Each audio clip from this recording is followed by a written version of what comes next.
할렐루야. 말씀을 함께 보겠습니다.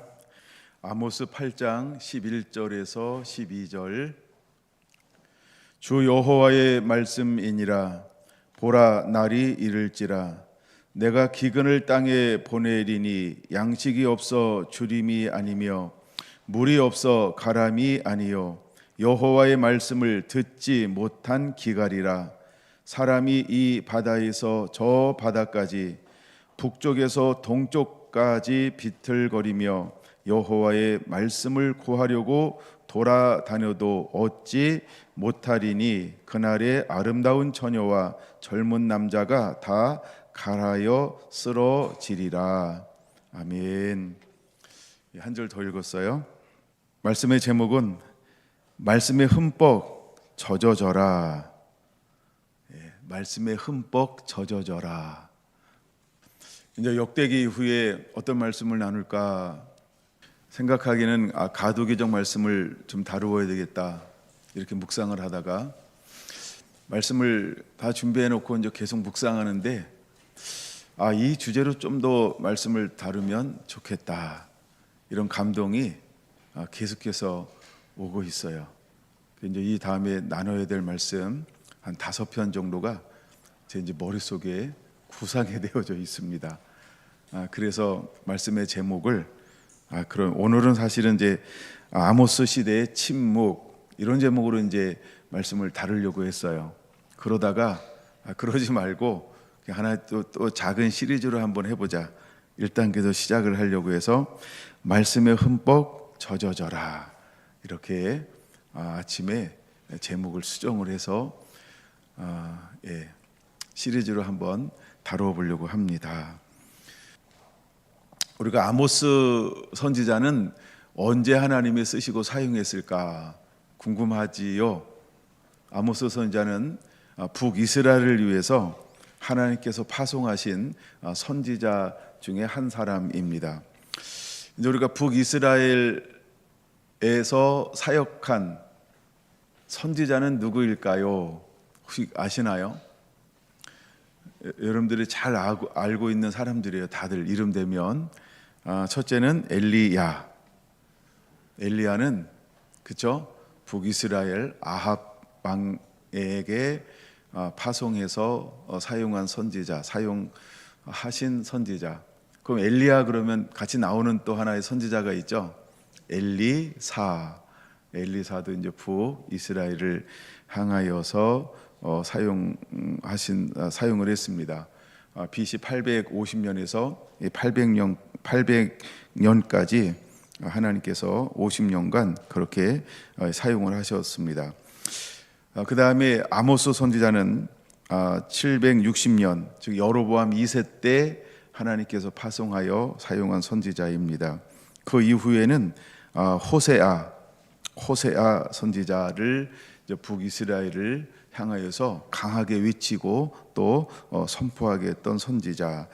호세아는 특별히 여로보암 2세부터 호세아 왕, 즉 북이스라엘이 멸망할 때까지 이제 그 북이스라엘을 향하여 그 하나님이 얼마나 사랑하는지, 내가 너를 어떻게 여기는지 하나님의 그 뭐랄까 이 지어 짜는 듯한 그 마지막까지의 그 한 방울의 그 사랑까지도 이 북이스라엘에게 그렇게 막 호소하며 선포하게 했던 선지자.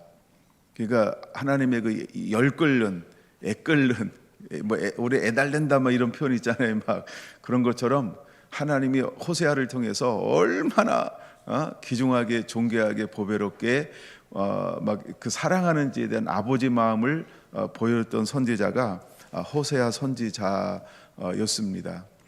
그런 걸 생각하고 나면 왜 아모스 시대는 침묵의 시대인가를 우리가 한번 이렇게 짐작이 될 가능성이 있다 이런 생각을 한번 해보는데 왜 하나님이 북이스라엘을 향하여서 침묵하셨을까요? 오늘 본문의 말씀 다시 한번 11절을 다시 한번 읽어볼게요. 11절 준비되셨죠? 주 여호와의 말씀이니라. 보라, 날이 이를지라. 내가 기근을 땅에 보내리니 양식이 없어 주림이 아니며 물이 없어 가람이 아니요 여호와의 말씀을 듣지 못한 기갈이라. 그러면 기근이라고 하는 거, 목마름이라고 하는 것은 실제 무엇을 무엇을 말하고 싶어 하는 걸까요? 그렇죠? 단순히 양식이 없는 게 아니고, 쌀이 없는 게 아니고, 빵이 없는 게 아니라는 거죠. 물이 없는 게 아니고, 포도주가 없는 게 아니라는 거죠. 여기서 그들이 기근을 느낀다라고 하는 것, 굶주린다라고 하는 것, 목마른다라고 하는 것은 무엇에 대한 목마름이고 무엇에 대한 먹지 못함일까요? 여호와의 말씀을 듣지 못함으로 인해서 오는 배고픔과 목마름이라고 하는 것입니다. 그러니까 이 11절은 다시 말해서 육적인 것을 말하는 게 아니죠. 이것은 영적인 것을 말씀하고 있다라고 하는 것입니다. 이것이 먼저 우리들 속에 전제가 되어야 합니다. 전제가 된다라고 하는 것은 사실을 사실대로 몰랐던 것을 받아들인다, 이런 의미의 전제인 것입니다. 그럼 우리가 사는 시대는 어떤 시대인가? 여러분, 오늘날 우리는 계시적인 말씀에 열려 있을까요? 오늘날 우리는 하나님께서 말씀하는 시대에 살고 있을까요? 그럼 오늘날 신학자들이나 목사님들은, 또 성도들은 오늘날도 하나님이 우리에게 말씀하십니다 라고 인정하는 시대에 살고 있을까요? 아니야 무슨 소리야. 하나님의 말씀하신 것은 이미 성경으로, 정경으로 끝났어. 더 이상 하나님께서 우리에게 말씀하지 않아. 이렇게 알고, 이렇게 믿고, 그렇게 살고 있나요? 여러분, 오늘 우리는 어떤 시대에 살고 있을까요? 오늘 이 시대에도 어쩌면 아모스 8장 11절과 비슷한 그런 형태를 띠고 있다라고 저는 보고 싶다라고 하는 겁니다. 일단 그렇게 보고 시작하는 것이 우리에게는 안전하기 때문입니다. 그래서 아모스 시대는 어떻게 우리가 표현할 수 있을까라고 할 때 침묵의 시대다라고 볼 수 있다라고 하는 것입니다. 그럼 이 침묵의 시대가 시작이 되었어요. 그러면 침묵의 시대라고 하는 것은 무엇을 말하는 것이냐 하면 하나님 말씀의 부재를 뜻하는 것입니다. 하나님이 말씀하지 않아요. 하나님께서 이미 누구 때에? 아하방 때라고 하는 것은 몇 년이냐 하면 874년부터 시작이 되어집니다. BC 874년부터 시작이 되어집니다. 그러면 760년에 하나님께서 아모스 선지자를 파송을 하는 거 보면 몇 년이 지났습니까? 약간 100여 년이 지나고 있다라고 하는 거죠. 근데 우리가 북이스라엘의 전체 역사가 몇 년인지 알고 있나요? 930년부터 시작해서 722년까지 시작합니다. 208년이라는 거예요. 그러면 거의 절반에 가까운 시즌 동안에 하나님은 누구를 보내고 있다라고 말씀하셨어요? 첫째는 엘리야, 직접적 선교사는 엘리야. 물론 간접적 선교사들도 있습니다. 미가라든가 이사야라든가 호세아라든가 간접적으로 보내는 선지자는 있어요. 근데 직접적 선교사는 크게 4명을 보내고 있다라고 하는 거죠. 엘리야, 엘리사, 그 다음에 호세아, 오늘 나누는 아모스. 물론 아모스가 먼저입니다. 아모스, 호세아. 그렇게 하나님이 직접적으로 보내는, 파송하는 선지자들인 것입니다. 근데 그 시대에 여로보암부터 시작해서 호세아까지 19명의 왕이 들어서는데, 그 19명의 왕들이 들어서는 과정에 가문이, 그러니까 집안이 바뀌는 것이 9번, 전체 9번이고, 그러니까 8번 바뀐다라고 하는 거죠. 그럼 아홉 가문이니까 우리가 9번 바뀐다 이렇게 해도 되는데, 처음은 시작을 했으니까 시작은 안 바뀌는 거잖아요. 시작이니까. 그래서 우리가 8번 바뀐다, 보통 이렇게 표현을 합니다. 그런데 그 바뀌는데 한마디로 어떤 식으로 바뀌나요? 하나같이 다 쿠데타를 통하여 바뀐다라고 하는 겁니다. 그리고 전 왕들이 전부 어떻게 될까요? 여호와 앞에 악을 행함을 통하여서 척살되어지는 거죠. 전부 다 죽임을 당하는 거예요. 비참한 최후를 맞이하게 되어지고 있는 것입니다. 그 중에 대표적인 것이 무엇이냐 하면 하나님 말씀에 불순종했고 그 다음에 우상 숭배를 했다라고 하는 겁니다. 한 번도 북이스라엘은 뭐 한 적이 없다. 공식적으로 위정자들이, 즉 그 북이스라엘을 다스리고 지배하고 통치하는 위정자 그룹들이 하나님을 공개적으로 한 번도 섬긴 적이 없다라고 하는 것입니다. 그럼 백성의 문제냐? 아닙니다. 백성들 중에는 어떤 사람들이 여전히 존재하고 있을까요? 남은 자라고 표현할까요? 한마디로 정리하는 단어가 남은 자입니다. 그래서 하나님께서는 북이스라엘에 누구를 사랑하시는 거예요? 물론 위정자들도 사랑합니다. 근데 또한 남은 자들도 사랑한다라고 하는 의미가 있다라고 하는 겁니다. 근데 하나님은 책임을 물었어요. 누구한테? 위정자들에게. 위정자들은 책임을 져야 하는 것입니다.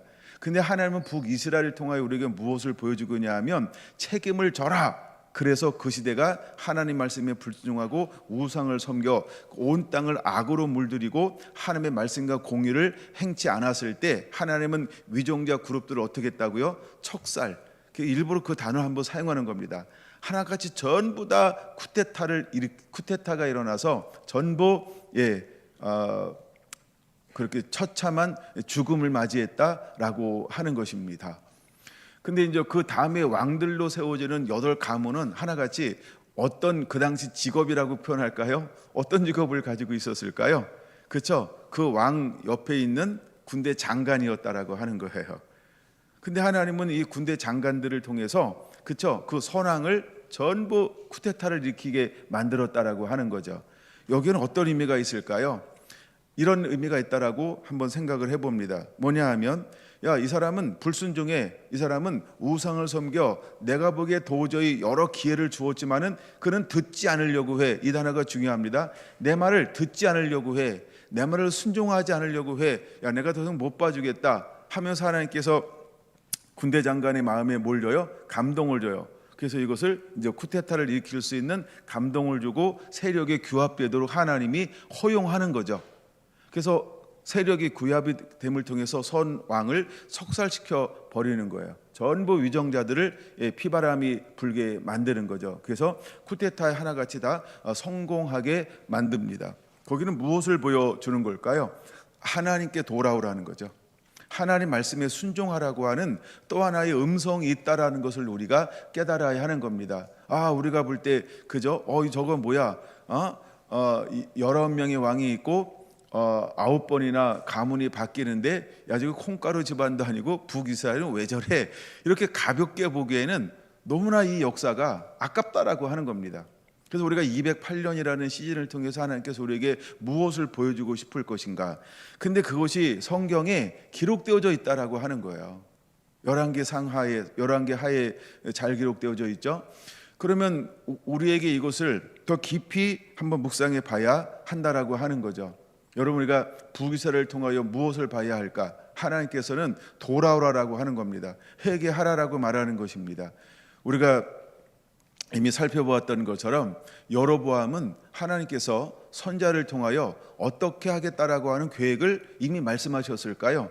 내가 내 말에 순종하면 내가 너를 다윗의 가문처럼 그렇게 은혜를 베풀 거야. 내가 너를 축복해 줄 거야. 너를 보호할 거야. 내가 너를 인도할 거야. 그 다음에 자녀 손손 내가 너를 축복해 줄 거야. 너무나 위대한 축복의 예언의 말씀을 받고 시작한 또 하나의 나라가 어떤 나라라고요? 북이스라엘이라고 하는 겁니다. 근데 철저하게 그는 하나님 말씀을 외면했고 무엇을 붙잡았을까요? 자신의 생각, 그 다음에 내가 듣고 싶은 생각을 붙잡고 다른 정치, 다른 통치를 했다라고 하는 것입니다.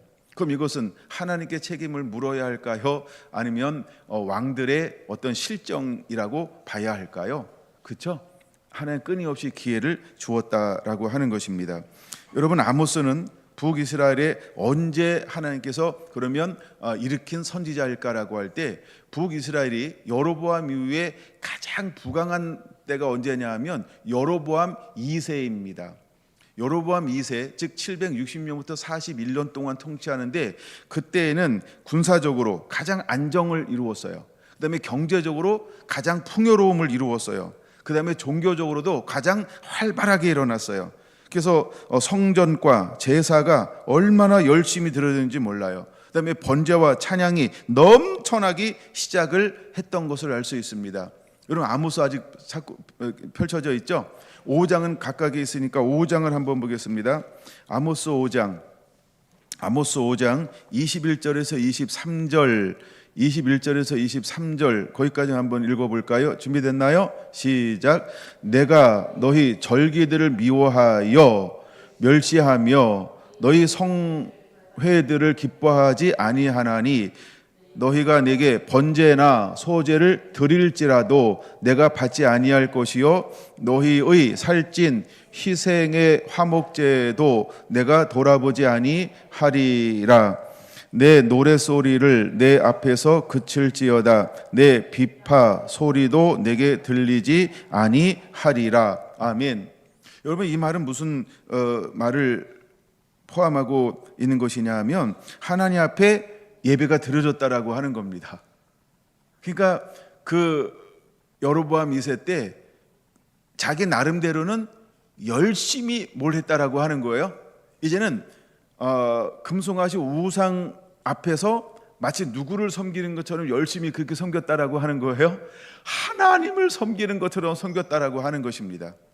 그런데 하나님이 이것에 대해서 어떻게 말씀하고 있는 거예요? 받을 수가 없다라고 말씀하고 있는 것을 볼 수 있는 것입니다. 왜 그럴까요? 그 속에는 공의가 없기 때문입니다. 형식적인 신앙, 도덕적으로 타락되어져 있기 때문인 것입니다. 그들은 여전히 그렇게 하면서 가난한 자들을 짓밟았습니다. 재판관들은 뇌물을 받고 굳은 재판을 했습니다. 그 다음에 예배는 많았지만 하나님의 뜻은 잃어버린 종교 시스템으로 예배하고 있었기 때문인 것입니다. 이것이 그 시대라고 하는 거예요. 하나님께서 이제 외적으로 내적으로 하나님께서 평화로운 시대를 허락했어요. 평화로운 시대를 허락했어요. 우리가 나중에 남유다를 보다 보면 50년 이상 하나님께서 평안한 시대를 허락합니다. 근데 북이스라엘은 몇 년을 이뤘다고 여로보암이요? 41년 동안 통치하면서 이것을 그대로 누렸다라고 하는 거예요. 경제적으로 안정이 되니까 군사적으로도 안정이 되고 경제와 군사적으로 안정이 되니까 종교적으로도 굉장히 활발한 무엇인가 일어나는 것처럼 보였단 말입니다. 그럼에도 불구하고 그들은 어떻게 했을까요? 하나님을 찾지 않습니다. 말씀이 회복되지 않았습니다. 여전히 우상 숭배합니다. 그리고 하나님 말씀의 회복이 일어나지 않았던 시대. 그래서 하나님께서 계속해서 누구를 보내고 있는 거예요? 아모스를 보내서 그 시대를 흔들고 깨워서 하나님께로 돌아오라라고 외쳤던 것입니다. 그럼에도 불구하고 북이스라엘은 어떤 형태를 가지고 있을까요? 하나님의 말씀을 귀 기울여 듣고 순종하지 않았다라고 하는 것입니다. 다시 8장 11절로 돌아가 볼까요? 8장 11절은 뭐라고 말씀하는가 여러분 다시 한번 보세요. 이렇게 말씀하고 있습니다. 자, 8장 11절 주 여호와의 말씀이니라 보라 날이 이를지라. 건너뛰어서요. 여호와의 말씀을 듣지 못한 기갈이라. 다시 이제 마지막 단어 하나 더 다시 읽을게요. 제가 여호와의 말씀을 듣지 못한 기갈이라. 그럼 왜 기갈이 왔다라고 말씀하고 있는 거예요? 기갈이 왜 왔어요? 여호와의 말씀을 듣지 못함으로. 자, 그럼 보세요. 그럼 여호와의 말씀이 있었어요? 없었어요? 있었다는 걸 전제로 하는 거죠. 그럼 하나님은 누구를 통하여 여호와의 말씀을 끊임없이 선포했을까요? 최소한 선지자들. 그럼 직접적으로는 누구를 통하여? 아모스를 통하여 하나님의 말씀을 선포했다는 거예요. 근데 그들은 뭐 했다고요? 듣지 않았다는 거예요. 듣지 않았다는 거예요. 말씀이 전혀 없는 것이 아니고 듣지 않았다라고 하는 거예요. 이거는 우리가 이제 말라기 이후에 400년하고 약간 다른 거죠.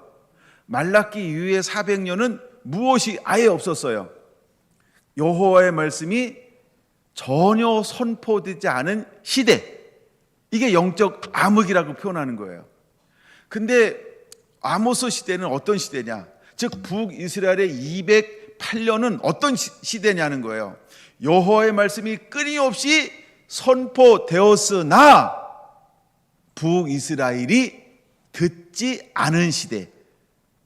그러니까 아예 말라기 이후에부터 400년은 말씀이 선포되지 않은 시대고요. 이거 암흑입니다. 근데 북이스라엘도 똑같은 암흑인데 어떤 암흑이라고요? 말씀은 선포되나 백성들이 나 안 들어, 안 들은 시대. 이거랑 큰 차이점이 있다라고 하는 걸 우리가 비교하라고 이렇게 시간을 끄는 겁니다. 이 두 가지가 실제로 있었다라고 하는 것입니다. 여러분, 이것은요, 하나님께서 말씀을 철수하신 심판의 상태를 말하는데 하나님의 음성이 들리지 않고 선지자가 더 이상 보내지 않으며 진리의 분별이 사라지는 시대, 이것을 걸어 바로 영적 침묵의 시대다라고 말하고 있는 것입니다. 영적 침묵이라고 하는 것은 어떤 의미가 있냐 하면 하나님은 여전히 계시지만 그분의 말씀이 더 이상 사람들의 마음을 통하지 못하는 시대, 즉 하나님의 말씀 안 하시는 게 아니고 사람이 듣지 않는 시대가 영적 침묵의 시대다라고 우리가 그런 용어를 한번 사용해 보자라고 하는 겁니다. 여러분, 그 시대가 어떤 시대인지, 하나님이 침묵하시는 이유는 왜일까요? 말씀이 없어서가 아니라 백성들이 그분의 말씀을 듣지 않는 시대라고 하는 것입니다. 이걸 일컬어 우리는 영적인 침묵 시대다라고 말하고 있는 겁니다. 영적 암흑과 영적 침묵의 이 두 단어의 차이를 여러분들이 먼저 오늘은 구별해야 합니다. 그럼 오늘 이 시대는 어떤 시대일까요? 침묵일까요? 암흑일까요? 분별력들이 좋으시네요. 바로 뭐라고 대답하니까 저는 그걸 정의하기가 너무 힘들어요. 이게 오늘날이 침묵의 시대인지 암흑의 시대인지 이걸 내가 뭘로 정의를 해야 되는지 저는 굉장히 힘들어서 그냥 물음표로 공란으로 놔뒀습니다. 여러분들은 굉장히 빠르시네요. 네. 그러나 하여간 아모스 시대가 어떤 시대인지를 먼저 우리가 깨닫고 한번 분별해 보는 것입니다. 자, 그럼 왜 아모스 시대는 침묵의 시대가 되었을까라고 하는 그 이유를 좀 한번 찾아봐야 되지 않을까요? 첫째는 영적 혼돈이라고 하는 겁니다. 영적 혼돈, 즉 하나님의 음성은 없었으나 하나님의 음성이 없어지니까 누가 자꾸 드러나나요? 거짓 선지자들이 난무했던 시대라고 하는 겁니다. 7장 10절 한번 보겠습니다. 7장 10절 준비되셨나요? 때에 베델의 제사장 아마샤가 이스라엘 왕 여로보암에게 보내어 이르되 이스라엘 족속 중에 아모스가 왕을 모반하나니 그 모든 말을 이 땅이 견딜 수 없나이다. 아모스가 말하기를 여로보암은 칼에 죽겠고 이스라엘은 반드시 사잡혀 그 땅에서 떠나겠다 하나이다. 아마샤가 또 아모스에게 이르되 선견자야, 너는 유다 땅으로 도망하여 가서 거기에서나 떡을 먹으며 거기에서나 예언하고 다시는 베델에서 예언하지 말라. 이는 왕의 성소요 나라의 궁궐이니라. 그럼 여기서 말하는 아마샤는 어떤 선지자를 말하는 거예요? 선지자는 선지자인데 거짓 선지자인 것을 드러내고 있는 것입니다. 한 예를 든 거예요. 이런 것처럼 영적 혼돈이 일어날 때 누가 난무하냐 하면 거짓 선지자들이 판을 치게 된다라고 하는 것입니다. 여러분, 우리가 사는 시대가 지금 어떤 시대인가? 위정자들을 비롯해서 수많은 사람들이 권모술수와 거짓말을 말바꾸기를 아주 손바닥 디디는 것보다 훨씬 더 많이 하는 시대에 우리가 살고 있습니다. 여러분, 이 시대가 불행한 시대라고 하는 것입니다. 그러므로 우리는 이 시대에 우리가 가야 할 길은 하나밖에 없어요. 어떤 길을 걸어가는 자가 되어야 할까요? 하나님 말씀에 흠뻑 젖어져야 하는 것입니다. 여러분들이 말씀에 대한 관심이 없잖아요. 만약에 오늘도 이렇게 우리가 말씀을 나누는데 그냥 듣는 것처럼 보이는데 내 마음에 한 개도 남지 않는다. 그러면 여러분은 뭐라고 표현할 수 있을까요? 영적 침묵 시대입니다. 뭔가 말씀은 듣긴 들었는데 내 마음밭에 아무것도 안 남았어요. 그럼 그걸 뭐라고 표현할 수 있다고요? 영적인 침묵과 똑같다라고 하는 것입니다. 예수님께서는 이것을 밭의 비유를 통하여 우리에게 말씀해 주고 있는 것입니다. 예수님께서 사역하는 시대에도 천국의 비밀을 말하는데 사람들이 듣는 형태가 네 가지가 있다라고 말씀하고 있습니다. 그러면 길짝밭은 어떤 사람일까요? 영적 침묵이에요. 그냥 영적 암흑하고 비슷한 거예요. 그 다음에 돌짝밭에 심겨졌어요. 뭔가 빛이 비춰지는 것처럼 보이고 좀 들을만한데 하는데 삶이 너무 깝깝해, 힘들어, 어려워, 건강에 문제가 생기고 집안에 문제가 생기고 개인적인 감정에 문제가 생기면 이 속 시끄러 이래서 그쵸 버린다라고 하는 겁니다. 좀 말씀을 가지고 살아내려고 막 하는데 어떤 문제가 우리 삶에서 끊어버릴 수 없어요? 의식주. 이것의 염려로 인해서 뭘 버리는 거예요? 의식주를 하나님께 전적으로 위탁하고 맡기고 신뢰해야 되는데 우리는 그렇게 하지 않고 반대로 할 수 있죠. 내 힘으로 오늘 아니야 예배는 내일도 다음 주도 들었어. 오늘 이거 해야 돼. 이야 오늘 이거 따따부리야 뭐 이러면서 막 먹고 살고 어떤 이런데 무엇을 먹을까 무엇을 마실까 무엇을 입을까라고 하는데 맞바꿔 칠 수 있다라고 하는 겁니다.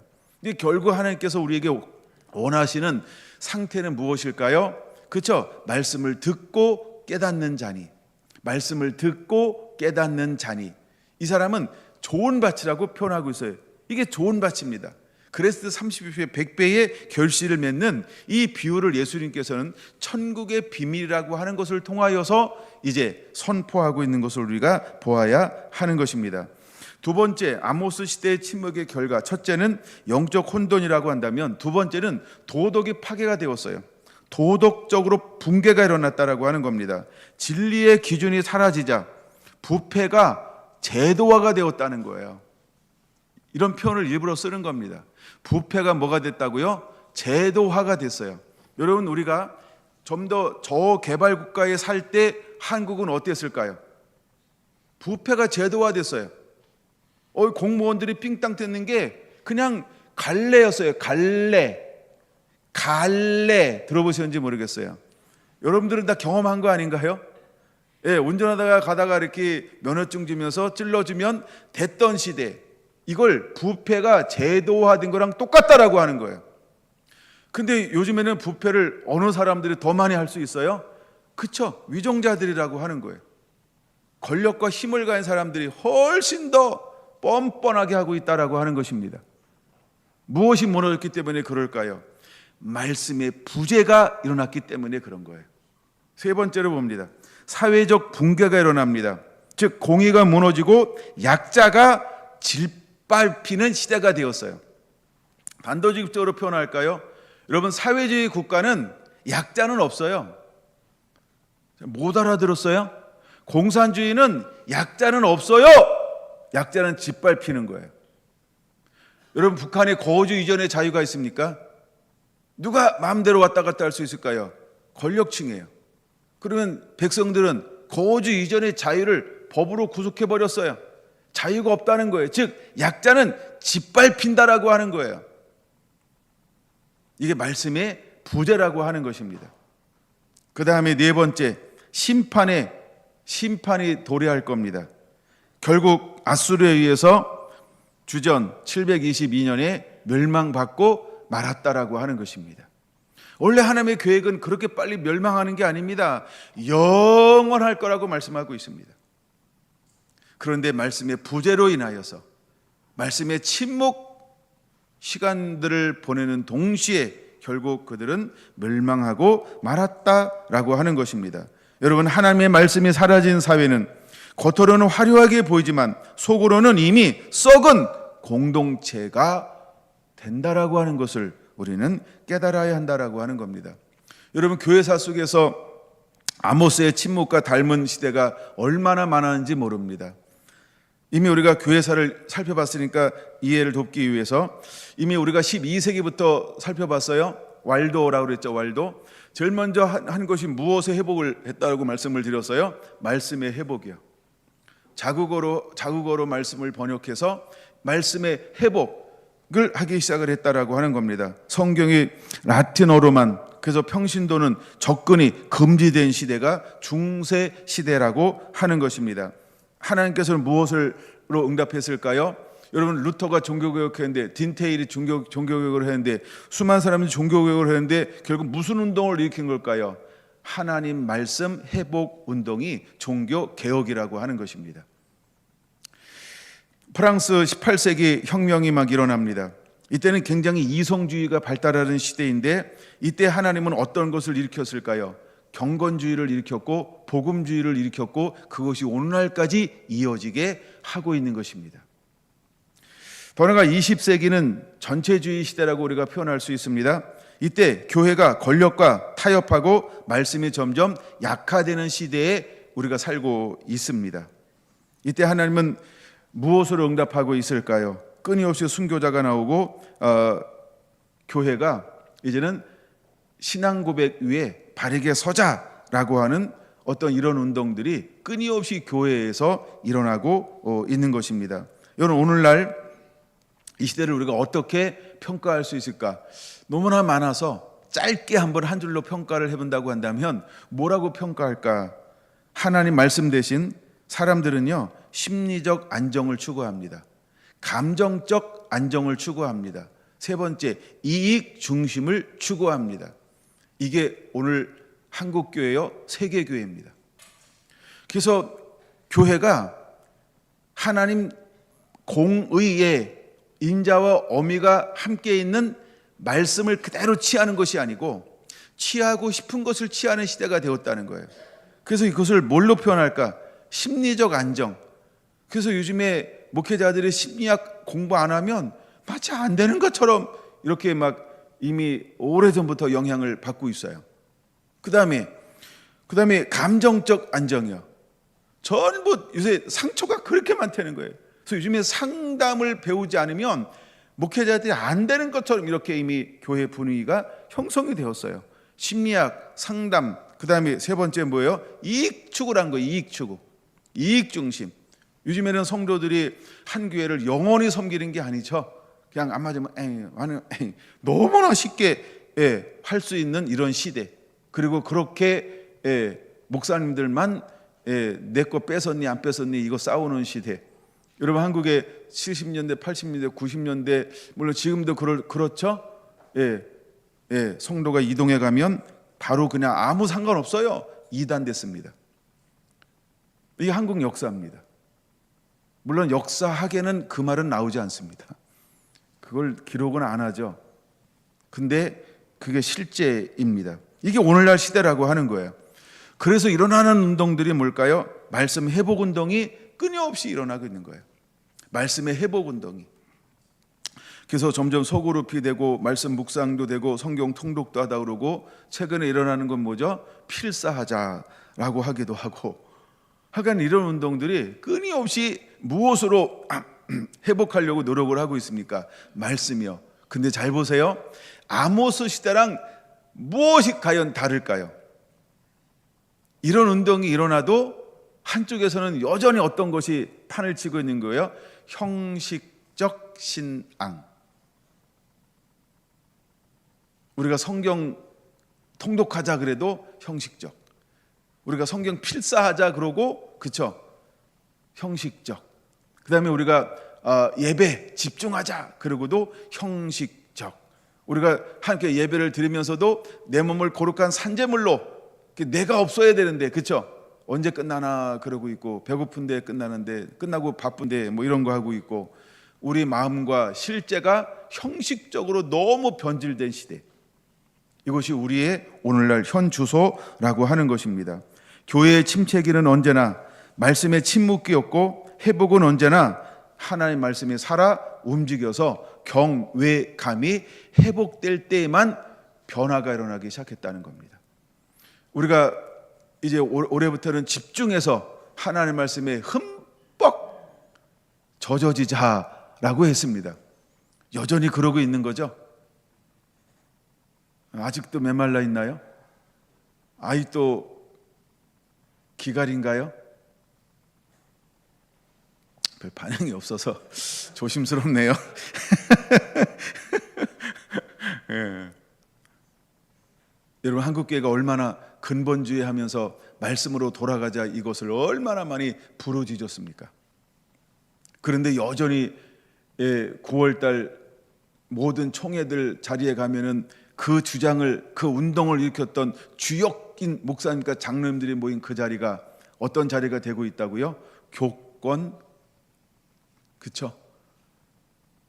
전쟁의 자리가 되었다는 거예요. 분열의 자리가 되었다는 거예요. 또 하나의 죄악들을 만드는 온상의 자리가 되어지고 있다라고 하는 것입니다. 그럼 이 말은 무슨 말이에요? 실제로 개인적으로는 말씀이 회복되지 않았다, 이걸 보여주는 거예요. 무서운 얘기를 하는 겁니다. 목사님이 어떤 은혜를 받았냐가 중요한 게 아니고 성도들이 어떤 은혜를 받고 있냐가 굉장히 중요한 것입니다. 시간 관계상 하나만 더 하고 마칠 건데요. 보세요. 하나님의 침묵은 후에도, 침묵 후에 하나님께서 우리에게 어떻게 말씀하시는가라고 하는 것입니다. 전 이것을 아모스 9장에서 찾아보려고 합니다. 아모스 9장에는 우리에게 무엇에 대한 회복을 약속해 주고 있을까요? 9장 11절인 것입니다. 그날에, 반드시 그날이 올 겁니다. 근데 이 그날은요, 회복의 날이면 얼마나 좋겠어요. 그날은요, 심판의 날이라는 겁니다. 근데 심판의 날이 오기 전에 하나님은 먼저 무엇을 반드시 할까? 그럼 우리는 심판의 날이 올 건데 이 영적 침묵과 영적 암흑 가운데서도 나는 어떤 삶을 개인적으로 살아내고 있어야 할까요? 11절 같이 읽습니다. 시작. 그날에 내가 다윗의 무너진 장막을 일으키고 그것들의 틈을 막으며 그 허물어진 것을 일으켜서 옛적과 같이 세우고, 거기까지요. 물론 16절까지, 15절까지 다 읽어야 합니다. 이게 하나님의 놀라운 계획이라고 하는 것입니다. 여러분, 회복의 말씀이 다시 선포가 될 것입니다. 침묵은 끝난 것이 아니라 새로운 말씀의 시작이 일어나게 될 것을 말씀하고 있습니다. 하나님은 심판 이후에도 말씀으로 회복을 약속하셨습니다. 그러므로 우리에게 중요한 것이 하나 있어야 합니다. 귀 있는 자는 들을지어다. 우리가 어떤 침묵 가운데 살고 있어도 무엇은 열려 있어야 할까요? 귀가 열려져 있어야 합니다. 이제 우리가 요한계시록의 용어로 표현하면 귀 있는 자는 성령이 교회에게 하시는 말씀을 들을지어다.